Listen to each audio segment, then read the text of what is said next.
My name is Joan Martin. My husband is Greg. My children are Jessica and Brian Martin. We live in Northbrook, Illinois.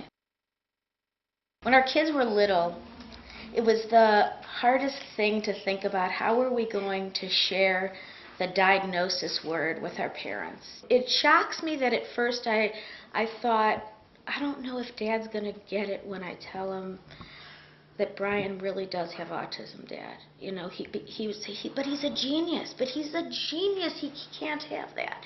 And it was his way of probably just protecting himself, because in his mind, autism meant Rain Man or something.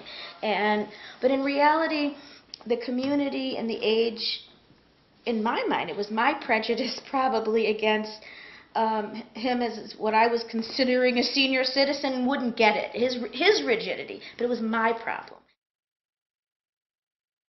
We like to bowl, because bowling is a fun thing that we can all do, and I'm not really very good at it, but the kids are getting really good at it. We entertain a lot. Our house is the place, and when we bought the house here, that was pretty much the sole purpose, for having a yard and place to move around and to let people come to our house, because we know how difficult it is to go to other people's house. I mean, there's always at least a step to get in, which precludes Jessie from bringing her power chair a lot. And when she has to bring her manual chair, it's just so difficult for her to feel comfortable in other people's houses, and she does it, but she knows it's compromising something. So party over here, and you know, Greg and I divide and conquer. They've always had the choice: which movie do you want to go to, what restaurant do you want to go to, obviously within the means of what we could afford or anything like that, but it was never decided based on their disability or anything else. They didn't commit a crime. They didn't, there was no forcible punishment. And so for us, those choices were always part of their life. She is a citizen. She's a voting citizen. And actually, she has a great voting record. When Jessie goes to vote, they know her. They say, "Hi, Jessica," when she comes in. Like, they asked me if I was her caregiver. I'm like, "No, I'm her mother, and I vote here too." But they knew her by name. They told her how great her voting record was, and they gave her a little thing to stamp her stamp on. They asked her if she even had her stamper. Like, they know her like she's a neighborhood gal. So Jessie deserves everything everyone else deserves who lives in this great state. I want for them what my parents wanted for me, and I want a place where they go, people say, "Hey Jess, how you doing? Hey Bri, what's going on?" And you know what?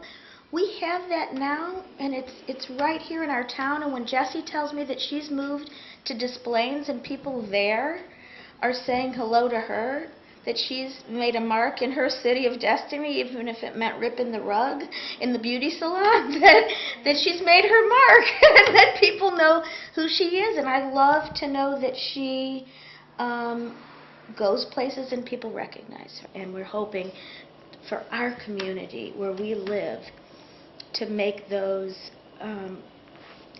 fundamental changes, to accept them as adults, to live within this community, not run away from it, but to live within it, that will also hire them, employ them, find recreational opportunities for them, so that we can live within our community and not feel that we need to live outside of our community to continue that life as an adult.